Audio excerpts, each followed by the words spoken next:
ঠাকুর শ্রী রামকৃষ্ণ ছিলেন একজন প্রকৃত ধর্মগুরু, কারণ তিনি শুধু হিন্দু ধর্মই নয়, বিভিন্ন ধর্ম নিয়ে সাধনা করে একটা পথের সন্ধান দিয়েছিলেন। খ্রিস্ট ধর্ম ও ইসলাম ধর্মকে নিয়ে সমানভাবে জ্ঞান আহরণ করেছিলেন।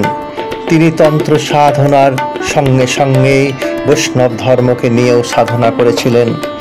তিনি দুস্থ মানুষ ও জীব সেবার মাধ্যমে ঈশ্বরের সাধনা বলে মনে করতেন। তিনি বলতেন, জীব সেবাই ঈশ্বরের সেবা, জীবের মধ্যেই ঈশ্বর থাকেন এবং ঈশ্বর দর্শন হয়। তিনি কামিনী ও কাঞ্চনের বিরূপ ছিলেন, অর্থাৎ কাম ও সম্পদকে তিনি ঘৃণা করতেন। তিনি মনে করতেন এইগুলো থাকলে ঈশ্বরের দর্শন হয় না। তার জীবনে অদ্বৈত বেদান্তের প্রভাব ভীষণভাবে আলোকিত হয় এবং প্রভাবিত হয়েছিলেন। যেহেতু তিনি শুধু হিন্দু ধর্মই নয়, অন্যান্য ধর্মের প্রতিও সমানভাবে জ্ঞান আহরণ করেছিলেন এবং সমান মর্যাদা দিতেন, তাই তিনি বলেছিলেন, যত মত তত পথ। যেমন প্রতিটা নদীর জল সাগরে এসে মিশে যায়, সেরকম সমস্ত ধর্ম সেই ঈশ্বরের মূল জায়গায় শেষ হয়। ঠাকুর ছিলেন ভক্তদের প্রিয় লোকশিক্ষক, কারণ খুবই সরল ভাষায় ও উদাহরণ দিয়ে তিনি প্রতিটা উপদেশ বুঝিয়ে দিতেন, আর প্রতিটা মানুষ ভীষণভাবে অনুপ্রাণিত হতেন। ধর্মের গোড়ালিগুলো দিয়ে আলোচনা করতেন। জাতি প্রথা তিনি ঘোর বিরোধী ছিলেন। ভক্তদের প্রতি অতীব স্নেহপরায়ণ ছিলেন, কারণ কোনো সমস্যা হলে তিনি সমাধান করতেন।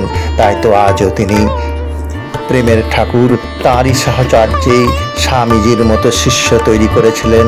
তাই আজ হিন্দু ধর্মকে শ্রেষ্ঠ ধর্মরূপে বিশ্বে প্রতিষ্ঠিত করেছিলেন তাঁরই প্রিয় ও স্নেহপরায়ণ শিষ্য স্বামী বিবেকানন্দের মাধ্যমে। ঠাকুর ঈশ্বর প্রাপ্তি সম্বন্ধে অনেক আলোচনাও করেছিলেন। উনি জ্ঞানযোগ সম্বন্ধে বলেছিলেন, এই যুগে জ্ঞানযোগ করে ঈশ্বর প্রাপ্তি করা খুবই কঠিন।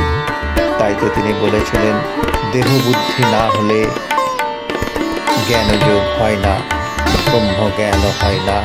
যদি সুখ দুঃখ রোগ শোক ইত্যাদি বোধ থাকে, তবে দেহ বুদ্ধি যায় না, তাই তাতে জ্ঞানযোগ প্রাপ্তি হয় না এবং ঈশ্বর প্রাপ্তিও হয় না। তিনি বলেছিলেন, দুর্ঘটনাবশত এক ভক্তের হাত কেটে গিয়ে রক্তপাত হচ্ছে, কিন্তু সেই ভক্ত বলছে তার কিছুই হয়নি, আমি ঠিক আছি ভগবান। এই রূপ ভক্তরাই জ্ঞানযোগ করে ঈশ্বর লাভ করতে পারেন। তাই তো তিনি বলছেন, এ যুগে ভক্তি যোগের দ্বারাই ঈশ্বর প্রাপ্তি করা ভালো এবং সহজ পথ। এ পথে অন্যান্য পথের চেয়ে সহজে ঈশ্বর প্রাপ্তি করা যায়। ঠাকুর আরও বলছেন, নিষ্কাম কর্ম দিয়ে চিত্তশুদ্ধি হলে ভক্তি আসে এবং ভক্তির সাহায্যে ঈশ্বরকে আমরা পেতে পারি। তাই ভক্তি যোগই হচ্ছে সহজ পথ ঈশ্বর প্রাপ্তির জন্যে। জয় ঠাকুর।